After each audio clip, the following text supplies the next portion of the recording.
시편 136편 1절에서 4절, 말씀이 길지 않기 때문에 1절서부터 4절까지의 말씀을 함께 한 목소리로 합독하면서 읽겠습니다. 함께 읽겠습니다. 여호와께 감사하라. 그분은 선하시며 그 인자하심이 영원하시다. 신들의 하나님께 감사하라. 그 인자하심이 영원하시다. 주의 주께 감사하라. 그 인자하심이 영원하시다. 홀로 위대한 일들을 하시는 분께 감사하라. 그 인자하심이 영원하시다. 아멘.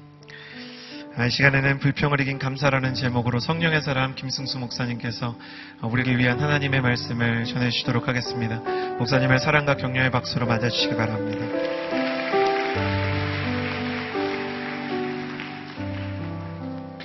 할렐루야. 여러분 축복합니다. 다시 한번 살아계신 하나님께 감사와 사랑의 박수를 올려드리겠습니다. 주님을 찬양합니다. 아멘. 여러분 정말 잘 오셨습니다. 보니까 비가 조금씩 내리더라고요. 비 맞으면서 오셨나요? 네. 하나님의 은혜의 단비가 내릴 것입니다. 네. 하나님을 기대하는 그 마음으로 우리 하나님 앞에 오늘도 나아갑니다. 이번 한 달 우리는 이김의 비밀이라고 하는 그 주제를 가지고 우리가 한 달 동안 말씀을 나누고 함께 기도합니다. 우리 인생에서 어떻게 승리하는 인생을 살아갈 수가 있는가 하는 것이죠. 우리 인생 가운데 우리가 늘 관심을 가지고 있는 주제이죠. 그런데 오늘 이 한 달의 주제, 바로 이김의 비밀, 이 전체 주제를 여러분 함께 나눔에 앞서서 우리가 한 가지 중요하게 확신해야 할 것이 있습니다. 그것은 뭐냐면은 오늘 우리 인생의 승리는 확정됐다는 것입니다. 할렐루야. 놀랍죠? 함께 한번 말해보겠습니다. 승리는 확정되었다. 네, 우리 인생은 이길지 질지 잘 모르는 인생이 아닙니다. 내가 내 인생에 대해서, 나의 미래에 대해서 늘 불안해하는 이유는 내가 이길지 질지 내가 잘 모른다고 생각하기 때문이에요. 여러분, 그러나 성경 전체가 분명하게 확실하게 말해주는 것은 승리는 확정됐다는 것입니다. 여러분, 너무나 분명하죠. 무엇보다 중요한 것은 2000년 전 예수 그리스도의 십자가와 부활입니다. 예수 그리스도의 십자가, 마귀가 승리하는 것처럼 보이는 장면이었지만, 그러나 예수님은 죽음을 이기시고 부활하셨습니다. 그리고 그 부활을 통해서 예수님은 악한 마귀의 권세를 짓밟으시고, 그리고 그 부활을 통해서 예수 그리스도는 죽음의 권세를 깨뜨리셨습니다. 여러분, 놀라운 것이죠. 승리는 이미 2000년 전에 확정된 것입니다. 싸워봐야 아는 게 아니라니까요. 결정된 것입니다. 또 하나 중요한 것 우리가 기억해야 할 것이 있습니다. 그것은 뭐냐면 하나님의 본성 그 자체가 승리이시라는 거예요. 2000년 전에 예수 그리스도께서 구체적으로 십자가와 부활을 통해서 승리를 확정 지으셨지만, 그러나 그 십자가 이전에 이미 하나님이라고 하는 그분은 그 본성 자체 안에 승리라는 특징이 포함되신 분이세요. 가령 예를 들면 이런 거예요. 여러분, 불은 뜨거운 본성을 가지고 있습니다. 얼음은 차가운 본성을 가지고 있습니다. 여러분, 불은 차갑기가 어렵죠? 차가운 물 보셨나요? 없죠. 왜냐하면 불은 본성이 뜨거운 거예요. 여러분, 뜨거운 얼음 보셨나요? 그런 거 없어요. 얼음은 차가운 겁니다. 왜냐하면 얼음의 본성은 차갑다라는 본성이 그 안에 포함되어 있는 거예요. 마치 이와 같은 겁니다. 불이 뜨거운 것처럼, 얼음은 차가운 것처럼 하나님은 승리하십니다. 불이 차갑기가 불가능한 것처럼, 얼음이 뜨거운 것은 불가능한 것처럼 하나님은 패배하는 게 불가능해요. 불가능하다니까요. 여러분, 그러나 우리의 인생은 참 안타깝게도 그 불가능한 것을 늘 가정합니다. 자꾸 그 어려운 걸 하시려고 해요. 그 불가능한 걸 자꾸 상상하고, 될 수도 없고 일어날 수도 없는 일, 하나님이 패배할 것이라고 하는, 하나님의 아들, 딸이 패배할 거라고 하는 이 말도 안 되는 이야기를 우리는 자꾸만 믿으려고 한다는 것입니다. 여러분, 어려운 거 하려고 하지 마시고 쉬운 거라서요. 하나님은 승리하십니다. 이것을 믿으시기를 주님으로 축복합니다. 여러분, 하나님은 본성이 승리이십니다. 왜냐하면 하나님은 창조주이시기 때문이에요. 창조주라고 하는 이 특성 안에 승리라는 특성이 포함됩니다. 왜냐하면 창조주는 단 한 분뿐이시고 나머지 모든 존재는 피조물이기 때문이에요. 여러분, 피조물끼리는 싸울 수 있습니다. 하지만 피조물과 창조주는 싸울 수 없어요. 싸우는 것 자체가 불가능해요. 어떻게 창조주하고 피조물이 서로 싸울 수가 있을까요? 불가능한 겁니다. 악한 마귀가 제 아무리 날뛰어도 피조물에 불과해요. 아무것도 아닌 존재라는 것이죠. 예를 들어서 이런 예를 하나 들어드릴 수 있어요. 요즘에 헐리우드 영화들이 히어로물들이 계속 개봉하고 있습니다. 제가 그 가운데 사실 보지는 못했지만 사실은 기대를 가지고 있었던 영화는 배트맨 대 슈퍼맨이에요. 배대슈 이렇게 부르는 그 영화 있잖아요. 보셨나요? 네. 저는 보려고 그랬는데 평이 너무 안 좋아가지고 보지는 않았는데 그 영화가 개봉하기 전에는 제가 정말 기대했었어요. 왜냐하면 너무 궁금했거든요. 배트맨하고 슈퍼맨하고 싸우면 누가 이길까? 아무리 생각해봐도 슈퍼맨이 이길 것 같은데 이게 보니까 맞상대가 되는 것 같아가지고 대체 배트맨은 무슨 방법으로 슈퍼맨을 상대할까? 무지하게 궁금했었거든요. 여러분 보니까 별로 안 궁금한 표정이시네요. 아니, 저는 되게 궁금했어요. 왜냐면 전 배트맨도 재밌게 봤고, 슈퍼맨, 맨 오브 스틸 영화도 굉장히 재밌게 봤었거든요. 아무튼, 네. 하여튼 그래요. 그래서 누가 이길까 무지하게 궁금해 했었어요. 영화는 안 봤지만 아마 무승부로 끝난 걸로 제가 알고 있는데요. 여러분, 배트맨이 이길 것인가, 슈퍼맨이 이길 것인가? 여러분, 그것은 영화 속에서 일어나는 일이죠. 배트맨이 이길 수도 있고, 슈퍼맨이 이길 수도 있겠습니다. 하지만, 슈퍼맨이 배트맨한테는 이길 수 있을지 모르겠지만, 슈퍼맨이 절대로 이길 수 없는 존재가 있어요. 누구냐면, 감독이에요. 그 영화를 만든 감독하고 그 영화 속에 나오는 슈퍼맨하고 싸우면 누가 이길까요? 이게 상상조차 잘 안 되시죠? 그게 어떻게 싸움이 되는 건가? 가령 예를 들어서 한번 싸워보겠다고 슈퍼맨 한번 덤볐다고 생각해 봅시다. 그럼 감독이 어떻게 하면 되죠? 그냥 죽이는 걸로 시나리오를 만들면 되는 거예요. 여러분, 이것이 창조주와 피조물의 차이예요. 영화 속에서 배트맨과 슈퍼맨은 싸울 수 있으나 그 배트맨과 슈퍼맨이 온 힘을 다 합쳐도 감독은 못 이겨요. 할렐루야. 못 이깁니다. 차원이 다른 존재라니까요. 차원이 틀린 존재예요. 창조주는 그렇게 다른 거예요. 전에도 한번 예를 들어드렸지만 우리 아들이 레고 많이 만든다고 말씀드렸잖아요. 레고 이런 레고 저런 레고 만들 수 있습니다. 그러면 레고끼리는 싸울 수 있다니까요. 레고끼리는 싸울 수 있어요. 최신 레고, 옛날 레고끼리는 싸울 수 있으나 레고가 우리 아들하고는 못 싸워요. 왜냐하면 레고가 우리 아들한테 덤비면 우리 아들은 레고를 부셔버릴 거기 때문에 그냥 부셔버리고 새로 만들어버린. 자꾸만 까불면은 부셔버리고 딴 걸로 그냥 합체시켜버린. 레고에게 있어서는 우리 아들이 창조주라는 것이죠. 관계를 여러분이 꼭 보셔야 돼요. 피조물끼리 싸울 수 있습니다. 지금 피조물은 창조주에게 절대 도전조차 할 수 없어요. 그런데 우리는 얼마나 자주 하나님과 마귀가 서로 맞상대가 될 수 있을 거라는 그런 허황된 망상에 자꾸 사로잡히는지 모르겠어요. 그렇지 않습니다, 여러분. 하나님은 승리하십니다. 여러분, 하나님은 질 수 없습니다. 그처럼 오늘 우리도 질 수 없습니다. 왜냐하면 나는 하나님의 아들이기 때문이에요. 난 하나님의 딸이기 때문이에요. 하나님의 특성이 승리이시라면 하나님의 아들의 특성도 승리입니다.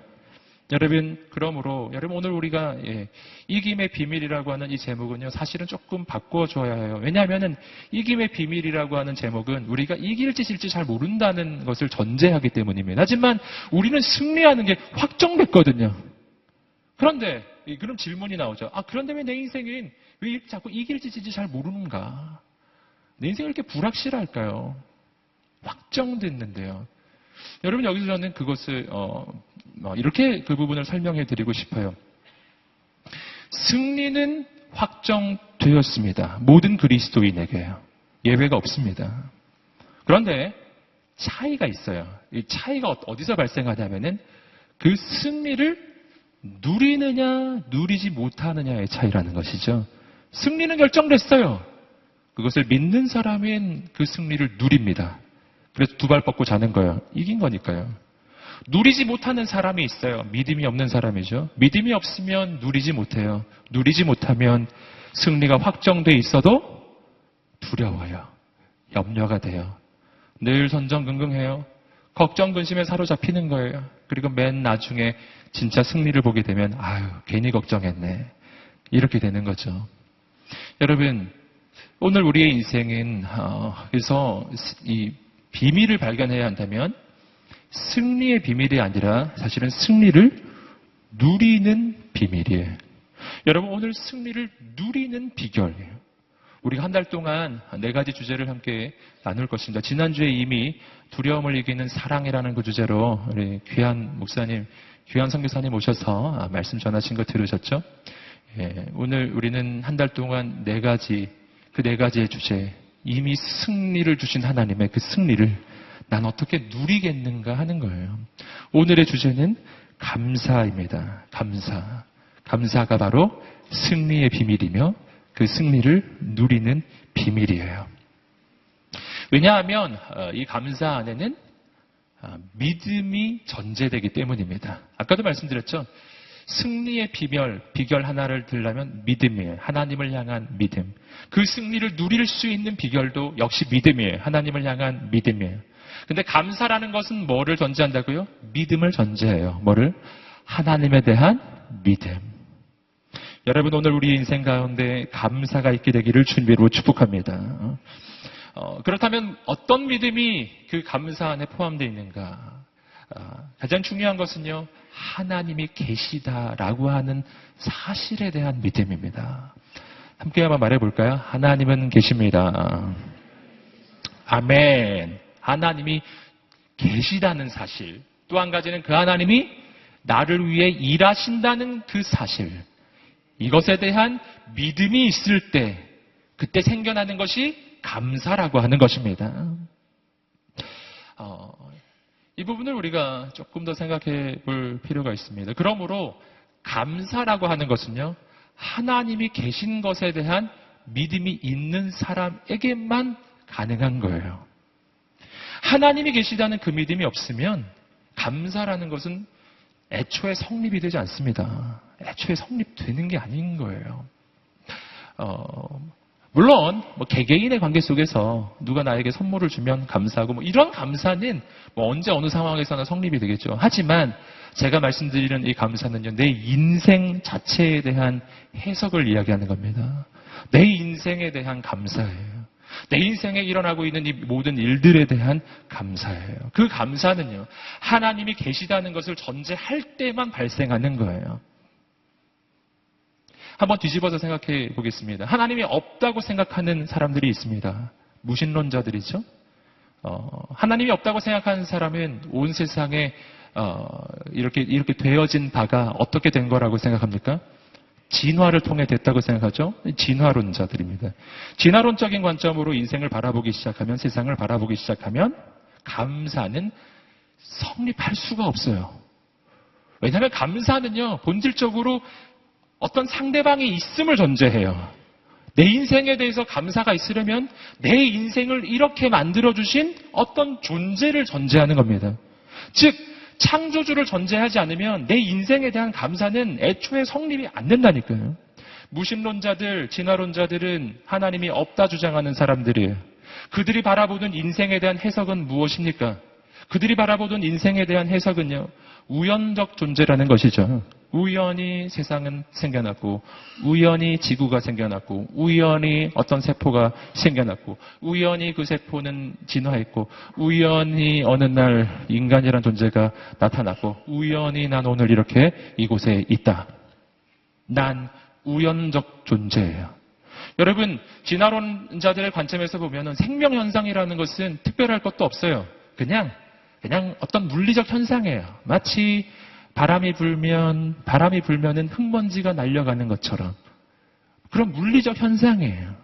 물은 낮은 곳으로 흘러가는 것처럼 그렇게 어떤 물질들이 어떤 특별한 물리적인 현상을 이루고 있는 것이 생명의 현상이에요.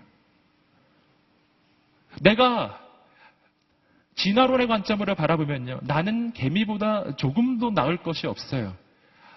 그냥 우연히 어떤 존재는 개미로 진화됐고 나는 우연히 인간으로 진화한 거예요. 나와 개미 사이에 대체 무슨 차이가 있어요? 그는 재수 없어서 개미로 진화했고 난 재수가 좋아서 인간으로 진화했고 그것뿐이에요. 인생에 대한 어떤 해석을 할 수 있는 게 아무것도 없어요. 나의 과거도 우연이요. 현재도 우연이요. 그러니 미래도 우연이에요. 미래는 불확실해요. 나의 과거가 불확실했듯이 미래도 불확실해요. 그래서 하나님이 없는 인생은 자기 인생을 바라볼 때 감사가 있을 수가 없죠. 난 우연히 이렇게 됐는데 대체 누구에게 감사를 할 거예요? 그냥 이렇게 저절로 세상에 생겨난 존재인데 대체 누구에게 감사하겠냐고요? 감사할 이유도 없고 반대로 불평할 이유도 없고 그냥 먼지처럼 살다가 어느 날 먼지처럼 사라져 버리는 거예요. 여러분, 그래서 진화론적인 관점으로 인생을 바라보기 시작하면 인생은 한없이 무의미해지는 겁니다. 무의미. 저 먼지 덩어리와 나의 몸은 하나도 구별되는 게 없어요. 여러분, 그래서 하나님이 없다 생각하기 시작하면 인생에서 감사가 사라져요. 여러분, 감사는 하나님이 계시다고 내가 믿는 순간에 시작되는 겁니다. 여러분, 하나님이 계시다라는 관점으로 내 인생을 바라보면 우리의 인생은 어떤 인생이 되는 겁니까? 하나님이 계시다는 관점으로 내 인생을 바라보면 내 인생은 우연적 존재가 아니에요. 창세 전에, 영원 전에 하나님은 나의 인생을 계획하셨고 창세 전에, 영원 전부터 하나님은 내 인생을 향한 가장 놀라운 뜻과 계획하심을 가지고 계셨고 그 계획하심에 따라서 내 인생을 지금 이 모습으로 지어주신 것입니다. 하나님은 실수하지 않으십니다. 지금은 부족하고 연약할지 모르지만 나의 미래 가운데 하나님은 크고 놀라운 일을 이루실 것입니다. 내 인생은 우연히 저절로 생겨난 존재가 아닙니다. 하나님의 가장 놀라운 뜻 가운데 만들어진 존재입니다. 그때 우리 인생은 감사가 시작돼요. 나의 인생을 지으신 하나님을 향한 감사. 여기까지 나를 인도하신 하나님에 대한 감사. 앞으로도 놀랍게 역사하실 하나님을 향한 감사. 여러분, 이 하나님을 향한 믿음이 있게 되기를 주님의 이름으로 축복합니다. 감사의 대상은 본질적으로 하나님이세요. 여러분, 그 하나님을 향한 그 감사를 어떻게 하는 것인가? 우리 예수님에게서 그 감사에 대해서 배울 수 있는 부분이 있는데 그 장면은 예수님이 나사로를 살리실 때의 장면입니다. 무덤 앞에 선 예수님, 바로 시체 앞에 선 예수님이 가장 먼저 하신 기도의 내용을 읽어보겠습니다. 요한복음 11장 42절 말씀을 읽어보겠습니다. 시작. 아버지께서는 언제나 내 말을 들어주신다는 것을 내가 압니다.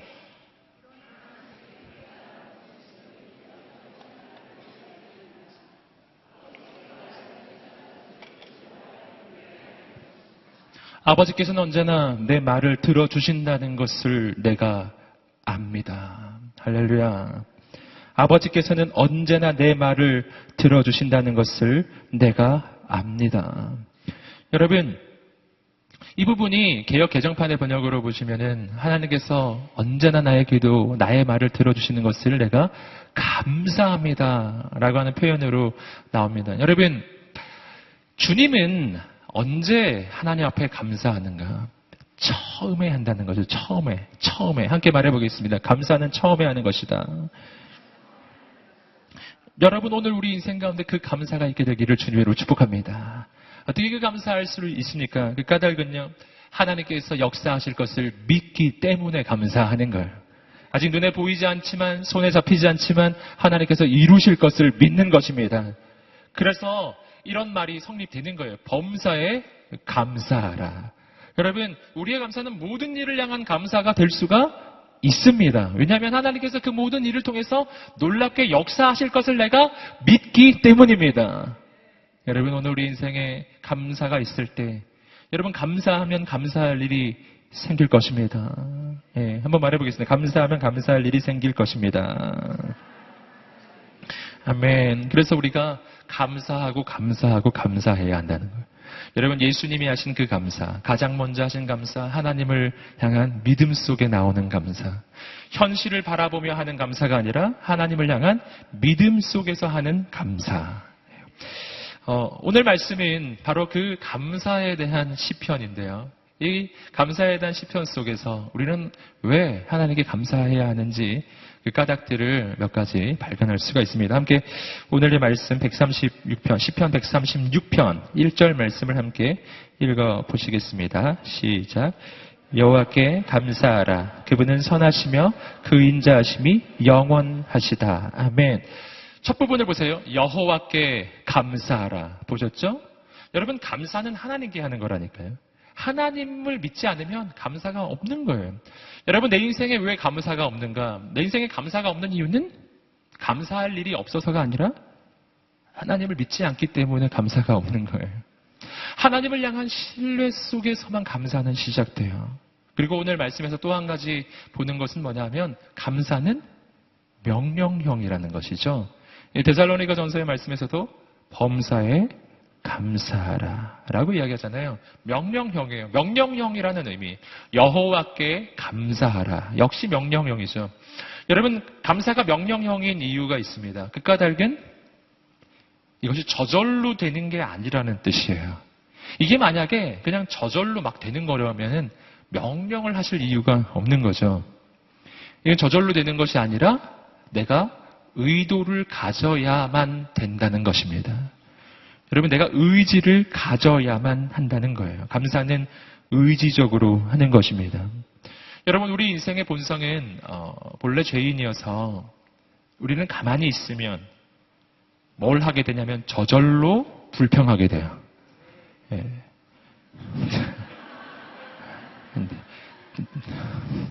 할렐루야. 불평은 하지 마세요. 예.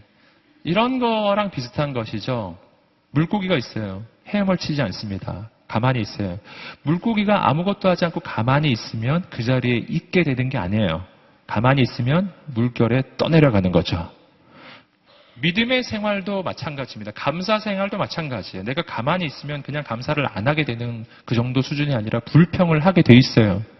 세상의 물결에, 세속의 물결에 흘러 떠내려가는 것입니다. 어떻게 됩니까? 물고기가 떠내려가지 않으려면 헤엄을 쳐야 하는 거죠. 그런 거예요. 여호와께 감사하라는 것입니다. 여러분, 오늘 우리에게 의지적인 감사가 있게 되기를 주님의 이름으로 축복합니다. 어떻게 감사할 수 있는가? 감사의 이유에 대해서 오늘 말씀은 몇 가지 아주 중요한 이야기를 해요. 1절 말씀을 다시 한번 보시면 여호와께 감사하라. 그분은 선하시며 그 인자하심이 영원하시다. 여호와께 감사하라 라고 하고 나서 자, 말씀을 잘 보시면요. 이 시편의 기자는 자신의 삶의 상황에 대해 이야기하잖아요. 이 부분이 아주 중요합니다. 시편 136편은요. 똑같은 구조로 계속 반복돼요. 여호와께 감사하라. 그의 인자심이 영원함이로다. 그리고 그 여호와 앞에 수식어가 계속 붙어요. 이런 하나님, 이런 하나님, 이런 하나님, 이런 하나님, 이런 하나님. 여러분, 감사하라는 말이 매 구절마다 나옵니다. 매 구절마다 계속 나와요. 그런데 여러분, 오늘 우리가 생각할 때 우리는 감사에 대해서 생각을 하면은 뭘 생각하세요? 내가 감사할 수 있는 이유를 찾으시죠? 그러면 내 인생에 뭔가를 찾잖아요. 뭔가 잘된 것을 찾지 않으세요? 내 인생 가운데 뭔가 잘된 것, 기도 응답 받은 것, 뭔가 내가 업적을 이루었을 때, 성취했을 때, 그때 나는 감사할 수 있다고 생각해요. 이런 거 하나님 이루셔서 감사하다고. 이렇게 해주셔서 감사하다고. 저렇게 해주셔서 감사하다고. 내게 이런 게 생겨서 감사하다고. 우리는 언제나 감사의 이유를 생각할 때요. 나 자신의 인생을 보거든요. 내 삶에 무슨 일이 일어나고 있는지, 내 삶에 뭐가 생겼는지 이런 걸 보고서 뭐가 있으면 감사하고 뭐가 없으면 감사할 게 없다고 생각해요. 그러나 오늘 시편의 기자의 고백을 보십시오. 이 시편 기자의 고백에는요, 감사하라라고 명령을 내리고 나서 뭘 얘기합니까? 자신의 삶에 대해 이야기하지 않아요. 하나님에 대해 이야기하는 것입니다. 하나님께 감사하라. 그가 나에게 돈을 주셨기 때문에 이게 아니라니까요. 하나님께 감사하라. 첫 번째로 나오는 덕목이 이거예요. 그는 선하시며. 여러분, 감사의 조건이 내 삶에 있지 않고 하나님께 있다는 거예요. 하나님이 어떠하냐가 내 인생의 감사의 조건 1호입니다. 여러분, 여호와께 감사하라라고 나서 첫 번째로 하는 시편 기자의 고백이에요. 여호와는 선하시다. 하나님의 성품에 대한 이야기이죠.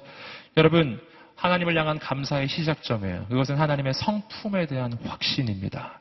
함께 한번 말해보시겠습니다. 하나님의 성품에 대한 확신. 네, 이것이 시작이에요. 여러분, 그때만 내 감사가 온전합니다. 나의 감사가 현실에 기초를 하면, 그러면 나의 감사는 언제나 흔들리게 돼 있어요. 현실이 좋으면 감사하지만 현실이 어려우면 힘들어지고, 현실에 따라서 이리저리 감사했다 불평했다 감사했다 불평했다 왔다 갔다 이렇게 되는 거예요. 왜냐하면 감사의 조건을 현실에 두고 있기 때문에. 여러분, 감사의 조건을 변하지 않는 하나님께 두십시오. 하나님은 안 바뀌시거든요. 현실은 변하지만 하나님은 변하지 않으시고, 그렇기 때문에 하나님께 나의 감사의 이유를 두면 나의 감사는 변하지 않게 돼요. 그 하나님의 변함없는 성품, 이 시편 전체에서 하나님의 그 성품에 대해서 정확하게 가장 먼저 단 한마디로 정의하는 것은 하나님은 선하신 분이시다라는 것입니다. 여러분, 하나님은 선하시다라고 하는 이 선언이 여러분 오늘 우리의 신앙의 내용 가운데서 결과가 아니라 전제라는 것을 꼭 기억하셔야 합니다. 근데 우리의 인생에 문제가 생길 때는 언제 문제가 생기는 거냐면은 하나님은 선하시다라고 하는 이 하나님의 성품에 대한 확신이 시작이 아니라 마지막 결론으로 삼기 때문에 늘 문제가 생겨요. 즉 무슨 말이냐면은 내 삶을 바라보면서 내 인생을 바라보면서 내 삶을 평가해 본 후에 그 다음 하나님이 정말 선하신지 안 선하신지를 내가 판단을 한다는 거예요. 내 삶을 기초로 하나님의 선하심을 판단하면 여러분 하나님의 선하심이라는 결론이 안 나와요.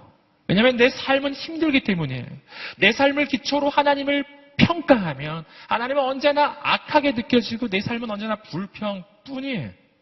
여러분, 그래서 오늘 우리의 인생은 그 순서와 방향이 바뀌어야 한다는 것입니다. 내 삶을 기초로 하나님을 판단하는 것이 아니라 하나님의 선하심을 기초로 내 인생을 판단하는 것입니다. 하나님의 선하심은 시작이에요. 여러분, 이것은 내 삶을 살아봐야 알게 되는 것이 아니라 영원 전부터 하나님은 원래 선하신 분이십니다. 여러분, 그 확신을 품게 되기를 주님으로 축복합니다. 그러므로 우리의 생각은 바뀌어야 해요. 내 인생이 이렇게 힘든 걸 보니까 하나님은 선하지 않아 라고 하나님 평가하는 게 아니라 반대, 내 인생은 어렵지만 하나님은 선하시기 때문에, 내 인생이 힘들어도 하나님의 선하심은 바뀌지 않기 때문에 그 선하신 하나님께서 나의 인생을 가장 놀랍게 인도해 주시리라. 모든 것은 합력해서 선이 되리라. 왜냐하면 하나님은 선하시니까. 여러분, 하나님의 선하심은 내 인생의 변함없는 전제입니다. 하나님의 선하심은 내 인생의 변함없는 기초입니다. 이건 바뀌는 게 아니라는 거예요. 여러분, 오늘 우리 인생 가운데 그 믿음이 있게 되기를 주님으로 축복합니다. 그러면 인생이 흔들리지 않을 것입니다. 하나님은 선하시며, 두 번째 뭐죠? 그 인자하심이 영원하시다. 함께 한번 말해보겠습니다. 그 인자하심이 영원하시다. 여러분, 첫 번째 하나님의 선하심은 하나님의 성품이에요. 두 번째, 하나님의 인자하심. 여기서 인자하심이라는 말은 요즘 한자어죠. 이게 원어적으로는 히브리어로 뭐냐면 헤세드라고 하는 겁니다. 헤세드. 그건 하나님의 사랑을 이야기하는 거예요. 인간과 구별되는 하나님의 사랑, 무조건적인 사랑, 영원한 사랑, 조건적이지 않은 하나님이 우리를 사랑하시기로 결정하셨기 때문에 시작된 그 사랑을 이야기하는 겁니다. 저는 여러분을 격려하고 축복합니다. 그래서 하나님의 선하심은 하나님의 성품이고요. 하나님의 인자하심은 우리와 하나님 사이의 관계를 말해주는 거예요. 우리와 하나님 사이의 관계 속에서 하나님은 나를 사랑하시는 분.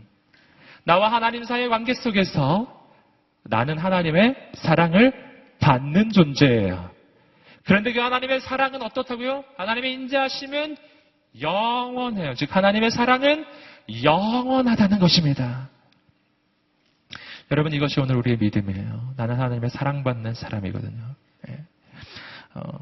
하나님의 사랑이 가지고 있는 특징이 있죠. 하나님의 그 사랑은 무조건적이에요. 조건적이지 않습니다. 내가 이 땅에 존재하게 된 이후에 내가 무엇을 한 것 때문에, 내가 이룬 성취 때문에, 내가 잘생겼기 때문에, 잘났기 때문에 어떤 조건이 있어서 하나님이 날 사랑하기로 결정하시는 것이 아니라 그분은 내가 이 땅에 존재하기도 전에 나를 사랑하기로 결정하신 거예요. 하나님은 날 사랑하기로 결정하셨기 때문에 사랑하시는 거예요. 그래서 그 사랑은 바뀌지가 않는 것입니다. 옆 사람에게 한번 말해주세요. 하나님이 당신을 사랑하십니다. 아멘. 아멘. 그냥 사랑은 시작되는 겁니다. 시작되는 겁니다. 오늘 제가 어떤 간사님 이야기를 들어봤는데 여자 간사님이신데 그 간사님이 임신했을 때 얘기해 주시더라고요. 여자는 아이를 임신하는 순간에 그 아이가 내 아이라는 그 영적 확신이 생긴대요. 남자는 좀 안 그렇거든요. 남자는 좀 오래 걸려요. 여자는 그냥 아직 어떻게 생겼는지 보이지도 않지만 내가 임신했다는 그 사실을 아는 순간 사랑이 시작돼요. 너무 사랑하는 거예요. 사랑하는 거예요.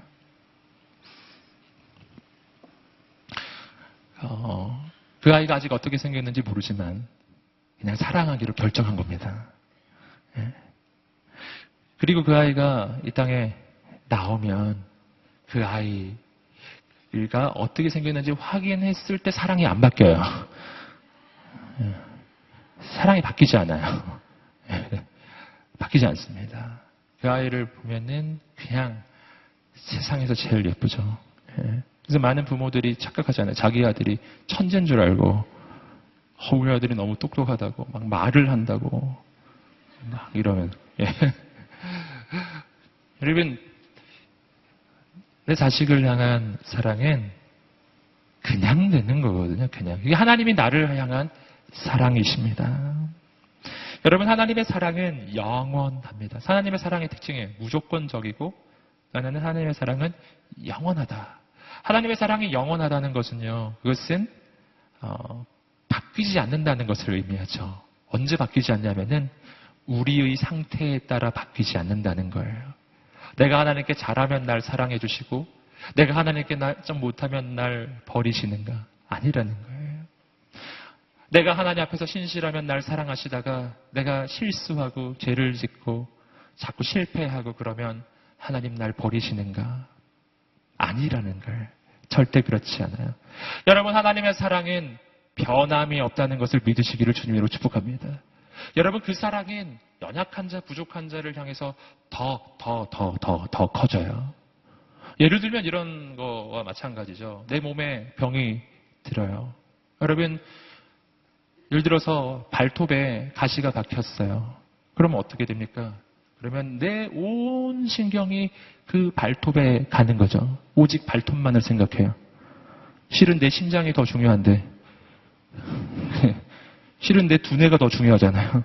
발톱이야 빠져도 그만이지만 심장은 사라지면 난 죽는 것인데도 불구하고 나는 심장에 대해서 생각을 안 해요.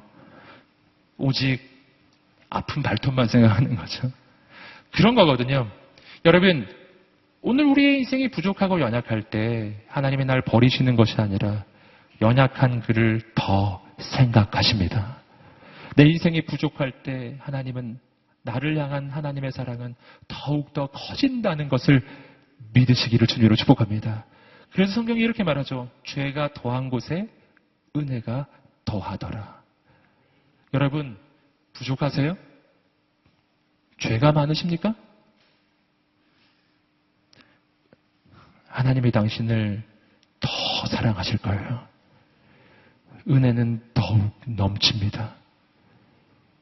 여러분, 그러니 내가 부족하고 연약할 때 절대 하나님으로부터 도망치지 않으시기를 주님으로 축복해요. 아멘. 예. 여러분, 하나님은 우리를 너무 사랑하세요. 만약 내가 더러운 것 때문에, 내가 실수한 것 때문에, 내가 만약 내 죄가 있는 것 때문에 하나님이 날 버리시는 거였다면은 예수님은 이 땅에 안 오셨어요. 예수님이 이 땅에 오실 이유가 없지 않습니까? 예수님이 이 땅에 오신 이유는 인간이 깨끗하기 때문에 오신 것이 아니라 인간이 더러워서 오신 거예요. 예수님이 이 땅에 인간이 되어서 오신 이유는 우리 인생이 하나님 앞에서 의롭기 때문이 아니라 도저히 자기 힘으로는 의로워질 수가 없는 더러운 죄인들이어서 하나님이 친히 인간이 되셔서 이 땅에 오신 것입니다. 아멘. 여러분, 그러니까 내 인생이 부족할 때, 연약할 때, 그때 포기하지 마시고 주께 달려오시기를 주님으로 축복합니다. 주님이 당신을 받아주실 것입니다. 주님은 당신을 포기하지 않습니다. 이것을 믿으세요. 여러분, 오늘 우리는 하나님의 사랑받는 사람입니다. 그 사랑을 누리십시오. 하나님의 사랑을 누리지 않으면 나는 세상의 사랑을 추구하게 되어 있습니다. 온 세상을 보십시오. 저는 그런 생각이 많이 들어요. 온 세상이 지금 스펙을 추구하죠. 온 세상이 지금 외모를 추구합니다. 그래서 어찌나 그 성형외과가 많은지 참, 예. 제가 어떤 사진 보고 깜짝 놀랐어요. 왜냐면 어떤 성형외과 선전 사진이었는데 세 장의 사진이 붙어 있었어요. 근데 성형 전은 다 다르더라고요. 근데 성형부가 똑같더라고요. 그래서 와우. 죄송해요. 네, 아무튼 제가 성형을 비하하는 게 아니라 뭐를 좀 말씀드리고 싶은가 하면은 온 세상이 그렇게 다른 사람이 나를 잘 봐주었으면, 다른 사람이 나를 이쁘게 봐주었으면, 다른 사람들이 나를 좋게 봐주었으면 하는 그 노력이 온 세상에 넘쳐나고 있죠. 그것은 스펙을 쌓기 위한 노력, 권력을 향한 투쟁, 승진을 향한 그런 몸부림이라고 할까요? 뭐 이런 세상에서 내가 하는 그 모든 노력을 관통하는 것은요, 사람에게 잘 보이고 싶다라는 그 마음이 있고, 사람들이 나를 잘 봐주었으면 좋겠다라는 그 마음 안에는 뭐가 있냐면 사랑받기 원하는 마음이 있어요. 사랑받기 원하는 마음. 내가 이렇게 하면 저 사람이 날 사랑해주지 않겠는가? 내가 이런 조건을 가지면 저 사람이 날 사랑해주지 않겠는가? 사람들이 날 알아주지 않겠는가는 실은 사랑받고 싶은 욕구라는 거죠. 사랑받고 싶은 욕구. 우린 모두 사랑을 필요로 하거든요.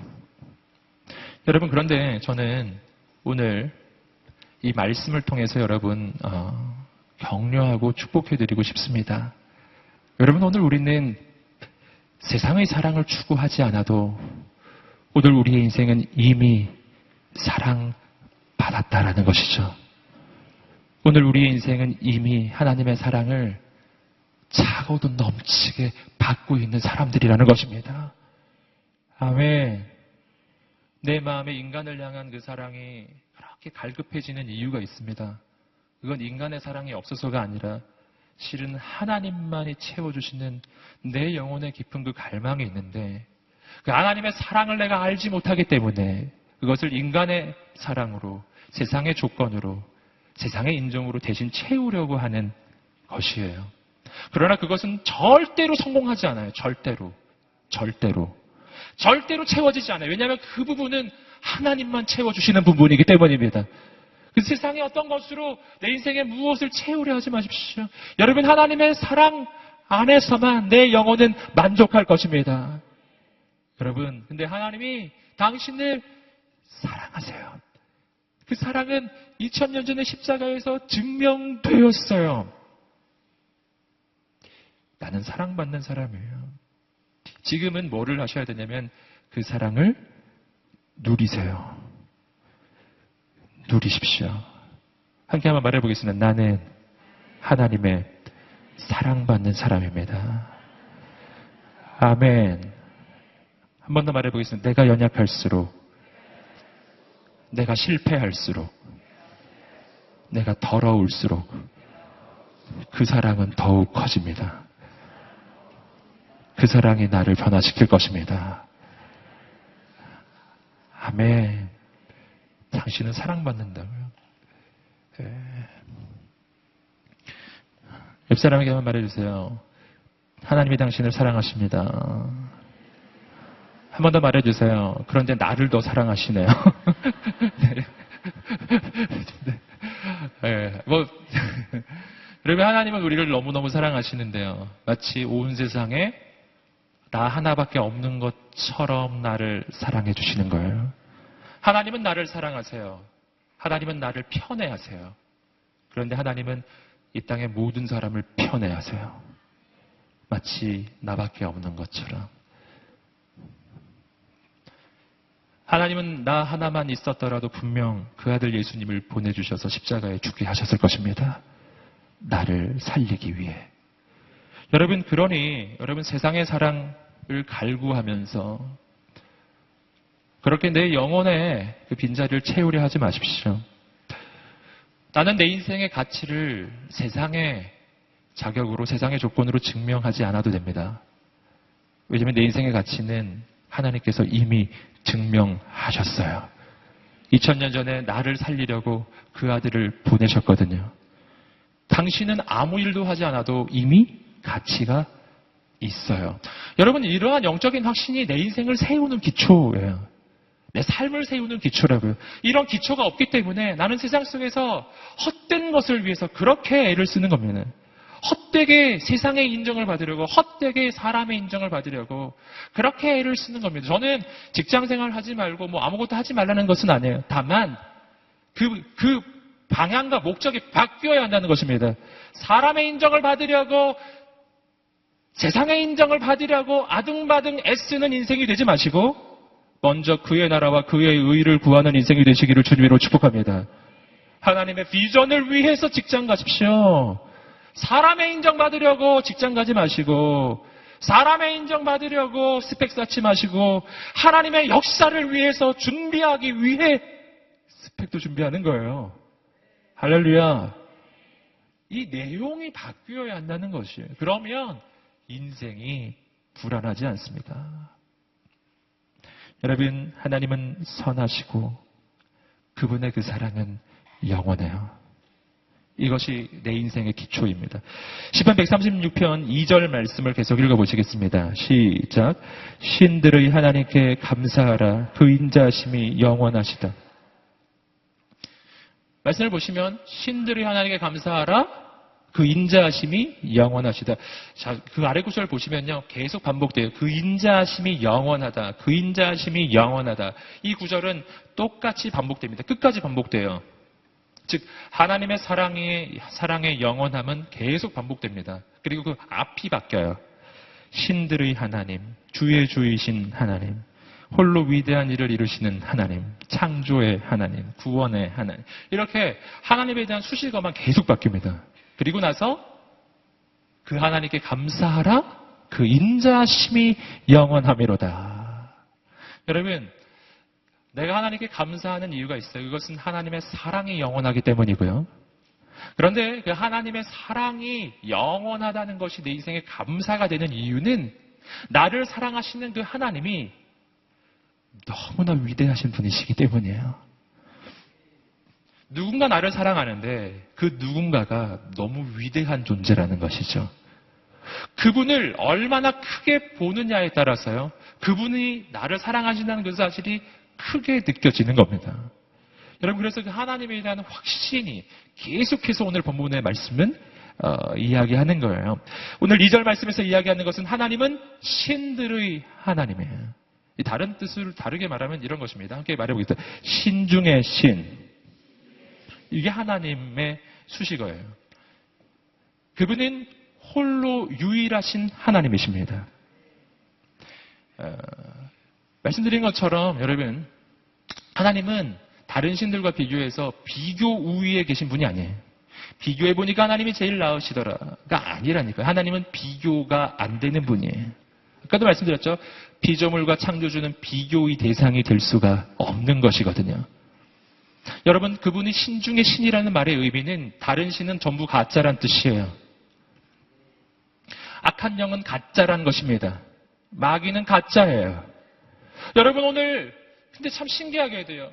크리스천 중에서도 이 악한 영을 두려워하는 분들이 간혹 계시더라고요. 그래서 이제 기도 부탁도 제가 받고 그러는데 그때마다 제가 해드리는 말씀이에요. 마귀를 두려워하지 마십시오. 악한 영을 두려워하지 마십시오. 그 악한 영이 내 인생을 어떻게 할 수 있을 거라고 생각하지 마세요. 왜냐하면 가짜이기 때문이에요. 여러분, 하나님은 신 중에 신이십니다. 나는 누구죠? 그 하나님의 자녀예요. 또 한번 외쳐보겠습니다. 나는 하나님의 아들입니다. 하나님의 딸입니다. 아멘. 그 영적 확신이 여러분에게 있게 되기를 주님으로 축복합니다. 이것을 선포하시라고요. 마귀는 하나님 앞에서 종된 존재고 나는 아들이고 종은 아들을 결코 공격할 수 없다는 사실을 믿으시기를 주님으로 축복합니다. 그래서 정말 담대하게 선포하세요. 나는 하나님의 아들이야. 나는 하나님의 딸이야.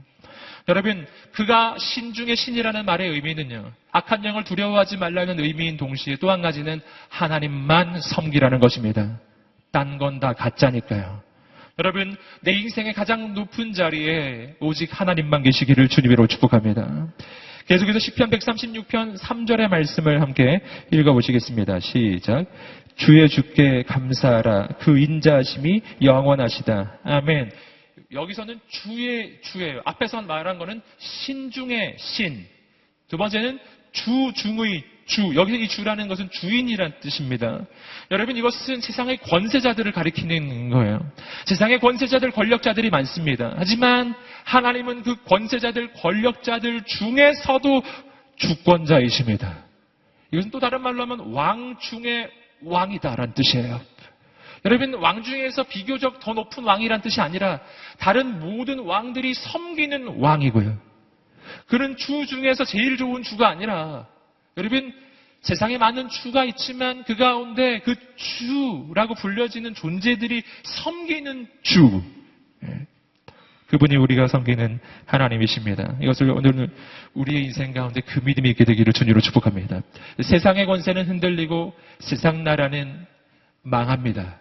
하지만 하나님의 권세는 영원하고 하나님의 나라는 결코 망하지 않는다는 거예요. 그 하나님이 나를 사랑하신다니까요. 이것이 내가 감사하는 까닭이에요.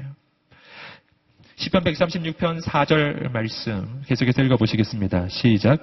홀로 위대한 일을 하시는 분께 감사하라. 그 인자하심이 영원하시다. 시편 136편 4절 말씀에서 가장 중요한 표현은 홀로라는 표현이에요. 홀로 위대한 일을 하시는 분 바로 하나님이세요. 그분은 혼자서도 일하실 수 있으신 분이란 뜻이고요. 모든 위대한 일은 그 하나님께서 홀로 이루신다는 것입니다. 여러분, 하나님이 모든 일을 이루세요. 이것이 신앙의 가장 중요한 영적 확신입니다. 하나님이 모든 일을 이루시고 그리고 하나님은 나를 어떤 존재로 지으셨는가? 함께 따라해 보겠습니다. 쉬는 존재. 예. 아멘. 옆 사람에게 말해주세요. 좀 쉬시지요. 네. 네. 주님 말씀하셨어요. 수고하고 무거운 짐진 자들아 다 내게로 오라. 내가 너희를 쉬게 하리라. 쉬게 하리라. 여러분, 이것이 신앙의 본질입니다. 쉼이에요, 쉼. 여러분, 구원으로의 초대는 안식으로의 초대입니다. 새로운 일로의 초대가 아니라고요. 여러분, 인간의 창조의 역사를 우리는 다시 한번 기억해 볼 수 있습니다. 하나님은 천지 창조를 6일 동안 하셨고요. 인간을 언제 지으셨죠? 6일째 지으셨어요. 6일째 인간을 그 중에서도 순서상으로 몇 번째 지으셨죠? 가장 마지막에. 인간이 창조된 것은 모든 창조의 가장 끝입니다. 이것이 아주 중요한 영적 미닝을 가지죠. 하나님은 우리를 일꾼으로 짓지 않으셨다는 뜻이에요. 만약 하나님을 날 일꾼으로 지으셨다면 처음에 지으셨겠죠. 인간을 한 1000만 명쯤 만들고 나서 자, 이제부터는 너희가 해라. 이랬겠죠. 여러분, 근데 하나님이 그렇게 하지 않으시고 천지 만물을 다 하나님이 지으시고 모든 것을 지으신 후에 인간을 가장 마지막에 지으셨고, 여러분, 이 지구를 한번 보십시오. 창조과학자들이 많이 이야기하는 겁니다. 그것은 이 지구가 인간이 살기에 가장 적합하게 설계됐다는 거예요. 가장 적합한 산소, 가장 적합한 기온, 가장 적합한 그러한 모든 조건을 하나님이 만드시고 여기에 인간을 지으셨다는 거예요. 여러분, 아담이 창조되었습니다. 그리고 나서 그 아담이 태어난 날, 바로 그 다음 날, 태어나서 그 다음 날이죠. 태어난 바로 그 다음 날이 무슨 날이죠? 안식일이죠. 아주 중요하죠. 아담은 태어나서 바로 그 다음 날이 휴일이었어요. 할렐루야, 빨간 날. 빨간 날이에요.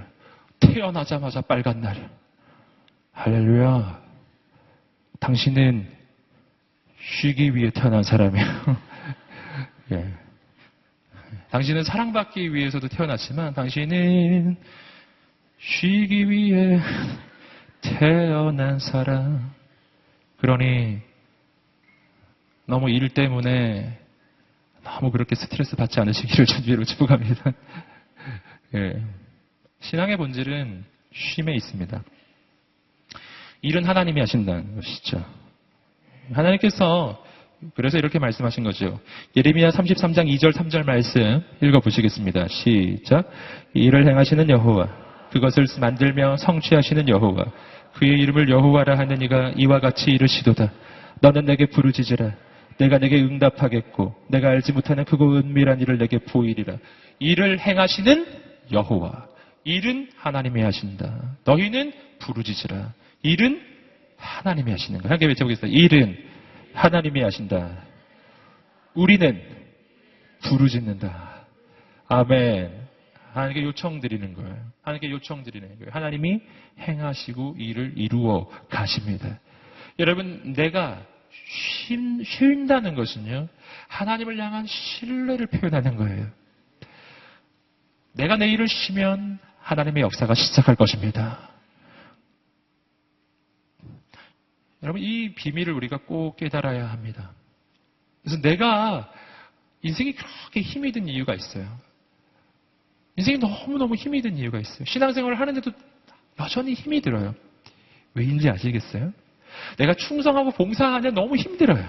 교회에서 사역도 많이 해요. 근데 참 그게 다 스트레스, 다 너무나 힘이 든 거예요. 그 까닭은 우리는 흔히 그 까닭을 이렇게 생각해요. 일이 많아서, 혹은 교회가 날 혹사시킨다. 예. 이러다 늙고 병들면 버림받겠지, 뭐 이런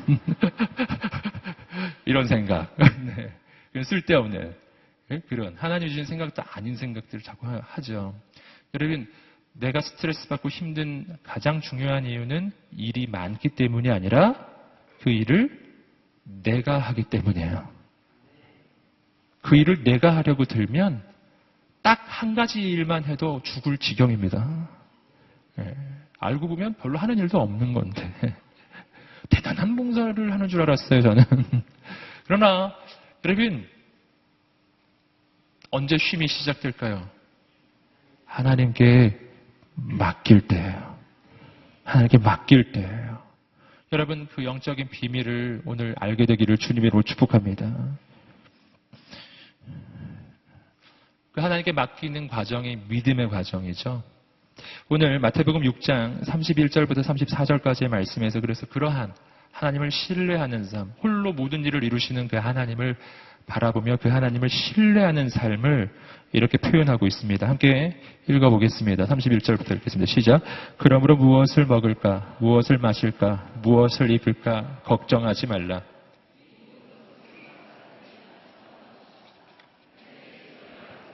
너희에게 이런 것이 필요하다는 것을 아신다.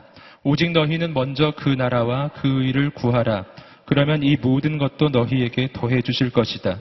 그러므로 내일 일을 걱정하지 말라. 내일 일은 내일이 맡아서 걱정할 것이요.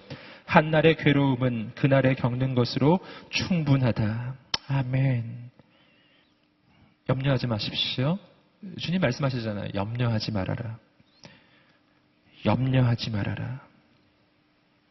여러분, 내 인생에 염려가 있을 때, 여기서 우리가 한 가지를 꼭 기억하셔야 합니다. 내 인생에 염려가 있을 때, 이렇게는 생각하지 마세요. 내가 염려하는 것도 당연하지. 이렇게 힘든 일이 있는데 누가 염려하지 않겠어. 이렇게 어려운 일이 많은데 내가 걱정하는 것도 당연하지. 라고, 여러분, 우리는 지금 생각하고 있는 거예요. 그래서 염려하고 걱정하면서 그것을 이상히 여기지 않아요. 여러분, 염려하면서, 내가 염려하는 거 되게 이상하네? 이렇게 생각하신 적 없죠? 그냥 염려를 하죠.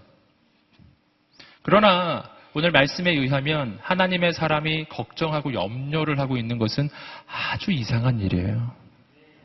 왜냐하면 주님은 말씀하셨거든요. 염려하지 말라고. 그러므로 내일 일을 걱정하지 말라. 외쳐보겠습니다. 내일 일을 걱정하지 말라. 걱정이 시작될 때는요, 내 현실이 어렵다라는 것을 보는 것이 아니라 왜 걱정하고 있을까를 보아야 합니다. 내가 걱정하고 있는 이유는 아까 말씀드린 것과 동일해요. 내가 염려를 하고 있는 이유는 내가 지금 맡은 일이 대단해서가 아니고 그 일을 내가 하려 하기 때문이에요. 내가 하면 걱정 안 될 일이 아무것도 없어요. 다 걱정, 염려투성해. 전부 내가 해야 하니까. 내가 못한다는 것은 내가 잘 알거든요. 하늘도 알고 나도 알고 땅도 알고 세상도 알고 누구나 알아요. 그러니까 걱정이 되죠. 나처럼 자격 없는 인생이 이걸 하려고 드니요. 여러분, 그 걱정에서 벗어나려면 어떤 사람은 그 걱정에서 벗어나기 위해서 일을 관두는 사람이 있더라고요. 예. 그 걱정에서 벗어나고 싶어서 사역도 버리고 그냥 직분도 버려버리고 나는 자유로워지고 싶다고 그렇게 해서 자유가 찾아오지 않아요. 그렇게 해서 자유가 찾아오지 않습니다. 여러분, 그 염려에서 벗어나기 위해서는 일을 멈추는 게 아니라 뭐를 멈춰야 되냐면 내가 하려고 하는 그 생각을 멈추어야 해요. 이 일을 하나님이 이루어 가신다는 것을 믿어야 합니다. 내게 필요한 것은 하나님을 향한 믿음이 필요한 거예요. 그 믿음이 없으면 아무리 작은 일을 해도 염려는 끝나지 않습니다.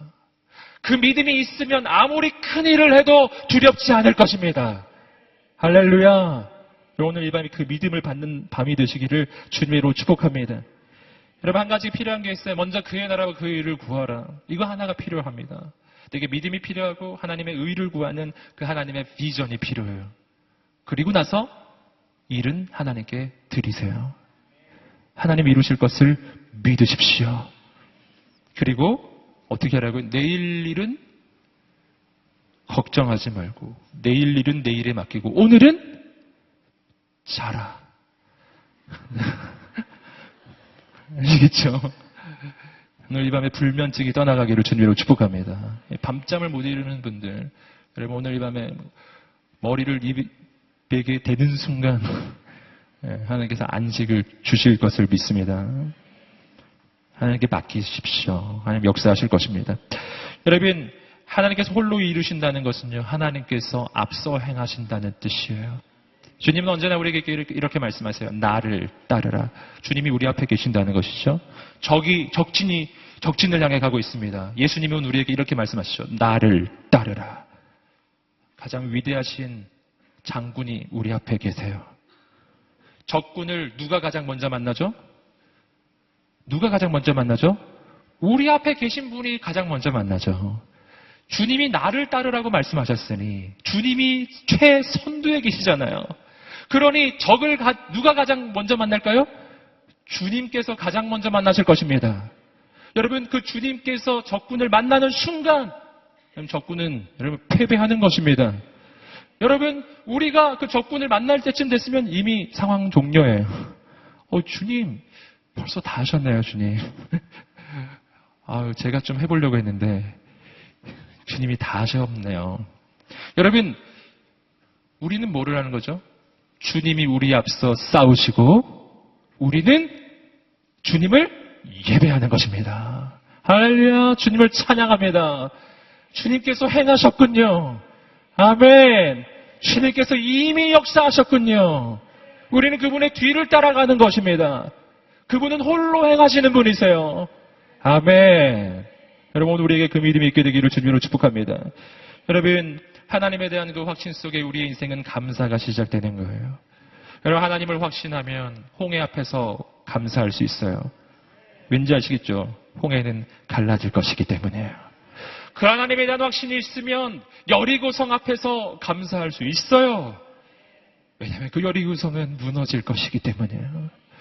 하나님을 향한 믿음과 그 확신이 있으면 눈앞에 15,000명의 사람은 있고 내 손에는 오병이어밖에 없을지라도 하나님께 감사해요. 왜냐하면 이 작은 오병이어를 통해 하나님은 15,000명을 먹이고도 남는 하나님의 기적을 오늘 이루실 것이기 때문입니다. 아멘. 그 하나님을 향한 영적인 확신이 있느냐 없느냐가 중요한 거예요. 여러분, 오늘 우리 인생 가운데 그 영적 확신이 시작되기를 주님으로 축복합니다. 여호와께 감사하라. 그는 선하시고 그의 인자하심은 영원하미로다. 아멘. 살아계신 하나님께 감사와 찬양의 박수를 올려드리시겠습니다. 주님을 찬양합니다. 할렐루야. 아멘. 아멘. 우리가 감사하지 못할 순간은 단 한 순간도 없는 거예요. 바로 지금 이 순간 우리에게 감사가 시작되기를 주님으로 축복합니다. 이 시간에 우리가 함께 기도하면서 주 앞에 나아가면, 하나님 아버지, 오늘 우리 가운데 필요한 것은 믿음이에요. 내게 더 큰 능력이 필요한 것이 아니에요. 내게는 상황의 변화가 필요한 것도 아닙니다. 하나님을 향한 믿음이 없다면 여러분, 내 인생에 아무런 일이 없어도 내 인생에 불안과 염려는 그치지 않을 것입니다. 하지만 하나님을 향한 그 믿음이 생기는 순간, 하나님의 그 선하심에 대한 믿음이 있는 순간, 영원하신 그 하나님의 사랑이 내 인생에 언제나 충만하다는 것을 내가 아는 순간, 그 사랑을 내가 누리는 순간, 그 사랑이 내 인생에 넘쳐나기 시작할 때, 그때 두려움은 떠나갑니다. 염려는 떠나갑니다. 감사가 시작돼요. 살아계신 하나님, 내게 믿음 부어 주시옵소서. 믿음을 부어 주시옵소서.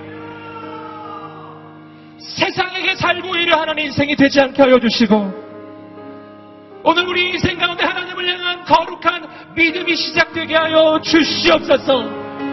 오늘 내 인생 가운데 하나님의 그 신실하심을 향한 믿음, 하나님의 선하심을 향한 믿음, 영원하신 그 사랑을 향한 그 믿음이 있을 때, 그때부터 감사는 시작되는 것이죠. 오늘 이 시간 내 인생 가운데 그 믿음을 부어달라고 간절히 고백하는 사람들 자리에서 한번 일어나 보시겠습니다. 우리의 믿음을 주 앞에 간구하며, 우리의 간구를 주 앞에 고백하며, 우리 주 앞에 두 손을 들고 간절히 기도하며 나아갑니다. 전심으로 기도하며 나아갔으면 좋겠어요. 그래, 복도로도 나오시고 앞으로도 나오시고 무릎 꿇고도 기도하시고 전심으로 우리의 마음을 주 앞에 고백하며 나아가십시오. 주 앞에 두 손을 들고 기도합니다. 주여 3번 외치시며 믿음을 구하며 기도하겠습니다. 주여